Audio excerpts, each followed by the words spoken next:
Good morning, everyone. Here's your Mormon news update for August 29th, 2025. A real estate arm tied to the Church of Jesus Christ of Latter-day Saints has acquired a Boca Raton apartment complex for $152 million.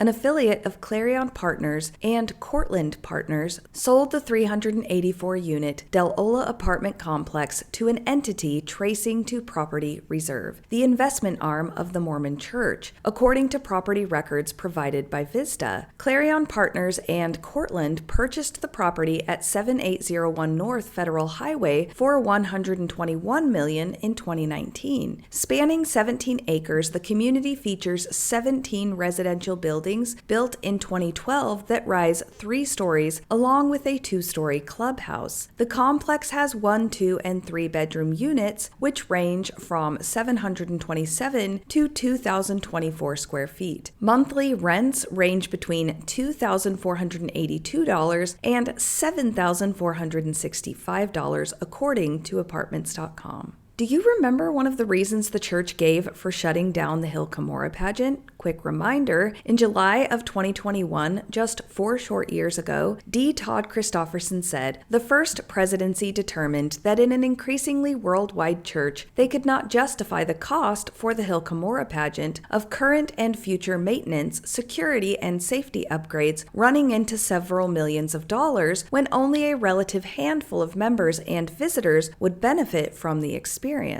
So with that reasoning in mind, why did the church just spend $152 million on an apartment complex in Florida that likely 0 members will benefit from? This situation highlights a double standard in the church's financial priorities, creating a significant public relations and trust issue. The contrast between the cancellation of the Hill Cumorah pageant and the acquisition of a multi-million-dollar apartment complex shows how the Mormon Church prioritizes commercial investments over the spiritual and cultural needs of its members. The logic applied to one decision, the cost is too high for the spiritual benefit, is not applied to the other, shows inconsistency, hypocrisy, and a lack of transparent financial stewardship. For many members, the Hill Cumorah pageant was a beloved tradition and a powerful spiritual experience. To have it canceled with an explicit financial justification, only to see the church make a massive real estate acquisition, can be deeply disillusioning. I hope it leads members to question where their tithing money is truly going and whether the church's financial priorities are actually aligned with its stated spiritual mission. The move makes the church seem more like a corporation and less like a spiritual institution. The juxtaposition of these two decisions suggests a shift in institutional focus from fostering community and spiritual experiences to accumulating commercial wealth. The problem isn't necessarily the existence of the investment arm, but the claim that the church couldn't afford the beloved pageant while it obviously could. I can only conclude that the church is more interested in its own financial well-being than in the spiritual well-being and cultural traditions of its members. I recently talked about the Syracuse, Utah High School Seminary and how they seem pretty desperate for attendees. Well, it turns out they aren't the only Utah high school seminary that is grasping for new students. Let's look at this video from the Weber Utah High Seminary. It has a student reaching out to 2 other students and says, "Please sign up for seminary. We'd love to see you there. And don't forget, bring friends."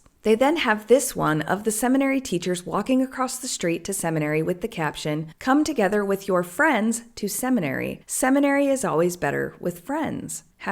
#seminary, #better with friends, #Church of Jesus Christ." And then there's this one of the seminary teachers hopping around with shirts on their heads. I'm hoping there is a trend involved here that I am not aware of. The caption says, "Hop on over to seminary and bring your friends." The overall message, bring your friends. Not a good look for what is supposed to be God's one true church on the earth. A church that claims to be God's one true church should not need to resort to trendy and attention-grabbing social media campaigns to attract followers. The videos come across as an attempt to convince people to attend rather than trusting that the truth of the message will draw them in. This makes the church appear to be just another organization competing for members rather than a divinely guided one with a message that stands on its own. Now we will go to the Exponent 2 blog to talk about this information. The following is a copy of a letter the author sent to the Brazil Area 70 regarding abuse in a Brazilian mission. The Exponent 2 blog team has decided not to publish the name of the mission or the name of the mission president. To the Brazil Area Presidency, I am writing to you because I am seriously concerned about the behavior of Mission President blank blank, who presides over the blank Brazil mission. As a trained therapist, I know how to recognize abuse. I have also read the church's teachings on abuse as are available on the church website, and these teachings are in line with my professional training. Based on my training and the definitions provided by the church, I believe him to be engaging in abusive, negligent, and otherwise toxic behavior. Not only are the behaviors and actions in question generally inappropriate and harmful, but they are also the antithesis of the Christ-like leadership one would expect of a mission president for the Church of Jesus Christ of Latter-day Saints. For this reason, I am writing to you to make you aware of these behaviors. As a reminder, the Mormon Church says the following about abuse. The Church's position is that abuse cannot be tolerated in any form and that those who abuse will be accountable before God. The Lord expects us to do everything we can to prevent abuse and to protect and help victims. No one is expected to endure abusive behavior. Reports of abuse should never be dismissed. And the church has long had a highly effective approach for preventing and responding to abuse. In fact, no religious organization has done more. Although no one system is perfect and no single program will work with every organization, the church's approach is the gold standard. Back to the letter. As someone who has read the Book of Mormon multiple times in 2 languages, I feel I have a duty as taught by Jesus Christ to mourn with those that mourn and comfort those that stand in need of comfort. This is how I am fulfilling that duty. My hope is that after reading this letter, you too will feel compelled by the Spirit to take action to protect the precious and valiant sisters and elders who are suffering the effects of this deplorable behavior. The following information has been relayed to me by a source that I wish to keep private. President Blank has a history of retaliating against missionaries who confide in outside sources, such as their parents, friends, or church leaders. He retaliates with verbal threats of being sent home, verbal reprimand for talking to people about him, and or punishing them through punitive measures such as sending missionaries to isolated regions or withholding money or help. Because of this history of punishing those who speak out, I will not be disclosing the name or other identifying information about the missionaries from whom these stories come. Another reminder from me, when missionaries are sent out on their missions at 18 or 19 years old, they are told the following: your mission president and his wife, who serve together as your mission leaders, are called of God and set apart to lead the mission. Together, they love and serve you, help you fulfill your purpose as a missionary, and help keep you safe and happy. Your mission leaders share many responsibilities for the mission. They will work together to support and encourage you, listen to your concerns, answer questions, assess progress, and give counsel. Because your mission president holds certain priesthood keys, he acts as a common judge in the mission. Sexual transgression and other serious sins should be confessed to your mission president. Be completely honest with him. He will help you repent. Missionaries are not told that a mistake can be made in the calling of a mission president. They are not taught that they can say no to their mission president. They are not given instructions on what to do if their mission president is doing the opposite of supporting, encouraging, listening, and keeping them safe and happy. They are told their mission president is called of God. Period. Back to the letter. The following is a short list of the concerning behaviors. A returned missionary reported that they came home from their full-time mission traumatized because of President Blank and how he runs the mission. For example, they said he requested that they spy on one another and report to him about any bad behavior. They said the pressure to spy and tell on each other was so overwhelming that there was a cloud of darkness over the whole mission. This missionary also reported that President Blank once reprimanded reprimanded them for doing something that was not previously classified as against mission rules. Instead, he created the rule on the spot in order to justify his anger and contempt towards them. This is just one example of how he has set up a system of fear and distrust among the missionaries. This is how I grew up, and I can attest from personal experience that it is not healthy and it is abusive. I am still working through the trauma of living in a house where I never really knew if my actions were okay or not. The fallout from inconsistent rules and unpredictable consequences can be devastating. The kind of environment this mission president has created puts missionaries in a state of chronic anxiety. They can't predict whether their actions will be praised or punished, which puts their minds in a constant state of hypervigilance. They are likely always on edge, trying to read the situation and anticipate the reaction of the mission president. This type of situation can also lead to a distorted sense of self-worth. When the rules for being good are always changing, the missionaries could start to believe that there is something inherently wrong with them, not the mission president who was called of God.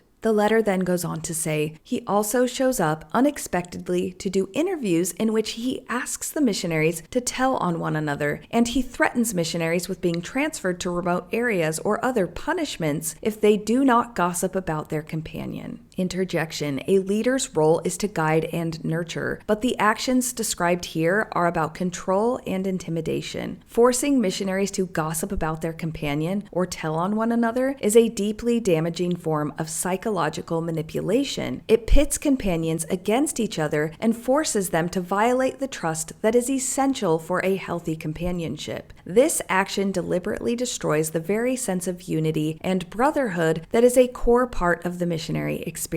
It prevents missionaries from forming a supportive front and makes them reliant on the leader for their security, a common tactic in abusive systems. Back to the letter. Another missionary was told that unless they spied on and told the president all the bad things their companion was doing, he would send that missionary home. When the missionary assured President Blank that their companion was indeed obedient and faithful, the president accused them of lying and again threatened the missionary that he would send them home. He also told the missionary that they would never be a senior companion, despite being out for over a year, until the missionary complied and made up bad things to say about their companion. It has gotten to the point that the missionaries are too afraid to even talk to one another about anything because they feel they cannot trust their companions to not offer up what they say to the president as a way to avoid his arbitrary penalties. Another missionary reported that for 3 weeks in a row, they wrote to President Blank begging him for help because their companion was verbally and physically abusing them. The companion refused to train this missionary, threw things at them, yelled at them, gaslit them, and even threatened their life. Despite all of this being reported to President Blank, in the weekly letters, he did not offer any help to this poor missionary. Even when this missionary reached out to the president through their fellow missionaries in leadership roles, their pleas for succor were ignored or dismissed. When this missionary finally turned to their parents for help with the situation, President Blank reprimanded the missionary for talking to their parents about what was going on. Let's discuss. The mission president's dismissal of the missionaries' pleas for help demonstrates a complete lack of empathy and a flagrant disregard for their trauma. This neglect sends a powerful and damaging message to the victim. Their suffering is not important, their safety is not a priority, and their pleas for help are not valid. This can be as psychologically damaging as the abuse itself, reinforcing a sense of helplessness and isolation. Reprimanding the missionary for reaching out to their parents is a classic abusive tactic. It is a form of victim blaming and isolation. The mission president's action served to sever the missionary's last remaining lifeline and reinforced the idea that the problem was not the abuse, but the victim's attempt to seek help outside of the approved channels. This behavior is a hallmark of a controlling and unsafe environment. Back to the letter. There was another missionary who President Blank wanted to send home, not for egregious disobedience or even minor disobedience, but because the president simply did not like the missionary. But this missionary desperately wanted to continue faithfully serving the Lord and refused to go home. In retribution, President Blank deactivated their money card so they were unable to buy food. Eventually, this missionary ran out of food and was forced to leave a mission that they sincerely wanted to serve. As a reminder, in June of this year, President Eyring, one of the most senior leaders in the Mormon Church, said when talking to mission presidents, "You can take courage from the fact that the Lord called you personally. He knows you and He knows your capabilities. He knows your heart and your capacity to grow. He knows what you will face in your service. He wants you to succeed in the tasks He has prepared for you. He loves you." Back to the letter. President Blank commands the missionaries that they must not speak with their parents about him or any of the issues within the mission. He has directly told them, "You are not to talk to your parents about your mission. You must talk to me. I am your father now." This quote comes from several sources. Anytime a missionary is experiencing difficulties, they are told that they must not inform their parents of their struggles or concerns under threat of punishment. This lack of communication goes for the parents as well. Whenever parents attempt to contact the president about their children, there is no communication from the mission office. They are told they can only send one email a week and may not respond to any family or friends who email them. They are forbidden from doing any kind of service for members and new friends without his permission, which he never gives. The missionaries must remain isolated from one another and may not socialize or converse with the fellow missionaries within their districts on P days. This LDS mission president, who was called of God, is creating a cult within the LDS cult, characterized by the systematic use of isolation, dependency, and control. These are not random rules. They are a deliberate set of tactics designed to break down a missionary's sense of self and their external support systems. The letter finishes by saying, "I had an amazing mission president when I served my own full-time mission, and his kindness made my mission the wonderful experience that it was. Because I served a mission, I know that President Blank's actions are, at minimum, absurd. I wish I could say that they are only absurd, but in fact, they are also abuse tactics meant to keep the missionaries living in isolation and fear and under President Blank's control. I find his actions deplorable, and I will not stand back and watch these missionaries experience abuse at the hands of someone called to guide, love, and serve them." Personally, my main concern here is that the church will do nothing. And my second concern is that even if they do, they will quietly send the mission president elsewhere and counsel the missionaries and their parents to never talk about it. The mission president will never be held accountable for his actions. The missionaries will not get a debrief, validation of their feelings, and information about abuse. They will not get counseling to deal with the trauma of what happened. I do not support the decision to withhold the mission president's name and mission from public view. I think if he and the church are ever going to be accountable, they will need some pretty substantial motivation. Those missionaries deserve better. Now let's talk about this quote from James E. Faust that came up on my social media recently. When I was an active member, I would have thought this was a great quote showing why women don't need the priesthood. James said, "In his infinite wisdom, the Lord requires worthy brethren to wear the mantle of the priesthood in order to enter the temple, but he permits the sisters to enter solely by virtue of their personal worthiness." This statement by James is an example of benevolent sexism. Benevolent sexism is a set of attitudes and beliefs that appear positive or protective toward women, but are rooted in gender stereotypes and serve to reinforce traditional gender roles. It often portrays women as more pure, innocent, or in need of special consideration, which ultimately justifies their subordinate position. The phrase, "he permits the sisters to enter," frames women's access not as an inherent right, but as a special allowance or permission granted by a male authority figure, the Lord. This places women in a passive subordinate role. The statement implies that men's access to the sacred is earned through an active authoritative role, the priesthood mantle, while women's is granted based on a more passive state of personal worthiness or innate goodness. This reinforces the stereotype of men as the doers and holders of authority, and women as passive recipients of divine favor. James attempts to reframe women's exclusion from the priesthood as a special blessing. By saying women don't need the mantle to enter the temple, it suggests their way is simpler and purer, thereby justifying why they are not given the priesthood and the active authoritative role that comes with it. This is a common tactic of benevolent sexism, to portray an unequal status as a form of divine protection or favor. And last up today, let's go to this great quote because I think it sums up Mormonism so well. This person said, "Almost all of my Mormon family stopped talking to or interacting with me when I came out as gay. No more calls, no more Facebook comments, no invites. Today that changed. My cousin's wife asked on Facebook Messenger if I was interested in participating in her MLM." And that's your update for today, folks. I absolutely hope you have the day that you deserve.